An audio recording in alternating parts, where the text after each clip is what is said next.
언젠가 찌개를 끓이다가 뚝배기에 손을 대었다. 강의를 듣는 수강생들이 손이 왜 그러냐고 묻기에 찌개를 끓이다가 데웠다고 했더니 선생님 같은 사람도 부엌 일을 하느냐고 되물었다. 여기서 선생님 같은 사람이란 곧 클래식 음악을 전공한 사람을 말한다. 클래식과 부엌 일, 왠지 줄긋기가 안 된다는 것이다.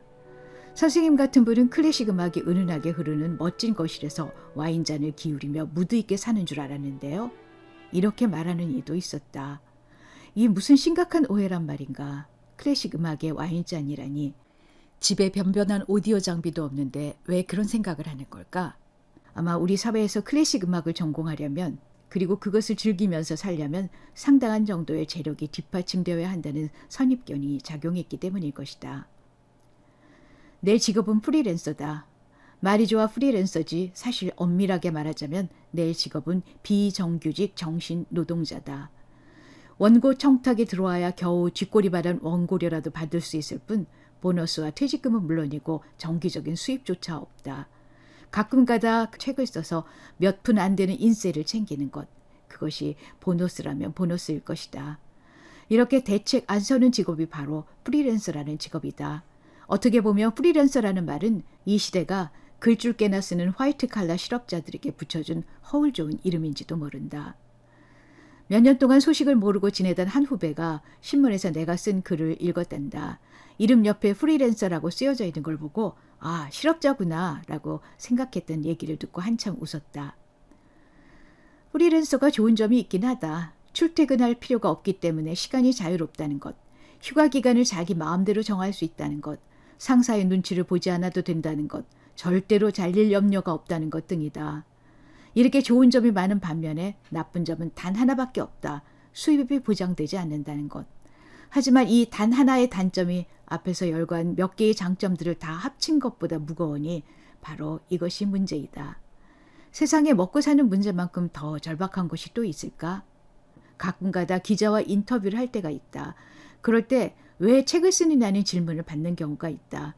내심 클래식 음악의 대중화를 위해서라던가 진정한 자아 실현을 위해서와 같은 고상한 대답을 기대했던 기자에게 나는 이렇게 대답한다. 먹고 살기 위해서요. 이건 정말 솔직한 대답이다. 그동안 책을 여러 권 냈다. 지금 그것들을 내게 된 동기를 한 권 한 권 돌아보니 먹고 살기 위해서가 아닌 그것보다 고상한 동기로 쓴 책이 한 권도 없는 것 같다. 그런 의미에서 글쓰기는 나의 생업, 나의 생활이다.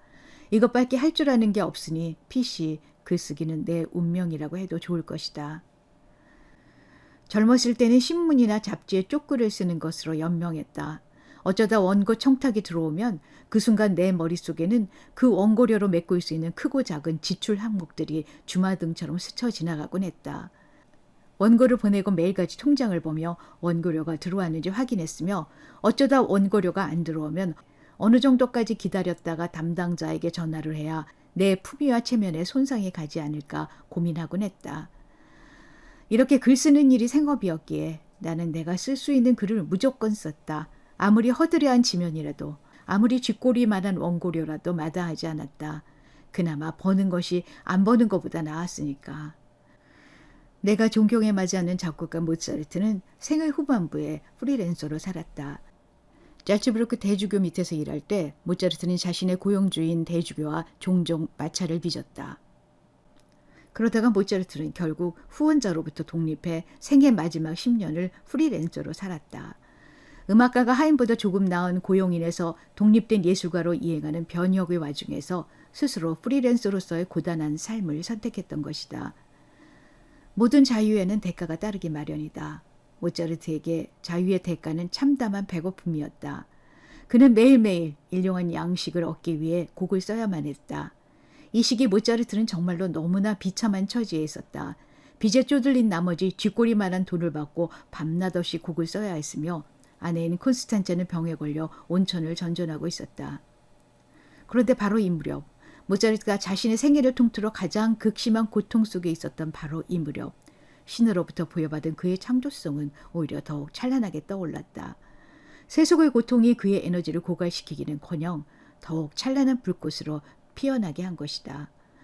모차르트 말년의 걸작 클라리넷 협주곡은 바로 이런 시련 속에서 탄생한 것이다. 극심한 고통 속에서 작곡했음에도 불구하고 이 곡 어디에서도 고통의 흔적을 발견할 수 없다. 오히려 목동의 피리 소리처럼 평화롭고 수채화처럼 맑고 우아하다. 모차르트의 말년을 알고 나서 나는 내 젊은 날의 궁핍이 하찮은 것으로 여겨졌다. 나는 한때 그토록 치열하게 글을 쓰도록 나를 몰아붙였던 내 젊은 날의 궁핍에 감사한다.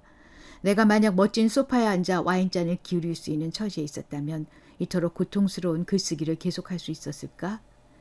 진절머리 나는 원고에서 해방되고 싶다고 외치며 지샌 그 하얀 밤들이 없었다면? 취미 삼아 쓰는 글, 취미 삼아 쓰는 음악, 취미 삼아 하는 연주, 이런 것에는 삶의 치열함이 묻어날 수 없다. 더불어 진정한 명작이나 명곡, 명연주도 나올 수 없다. 나는 확신한다. 이 세상에 밥을 벌어먹기 위해 하는 모든 일은 신성하며 그런 치열함에서 진정한 작품이 나오는 것이라고. 그러니 밥을 벌어먹기 위해 일하는 세상의 모든 사람들은 부디 힘내시길.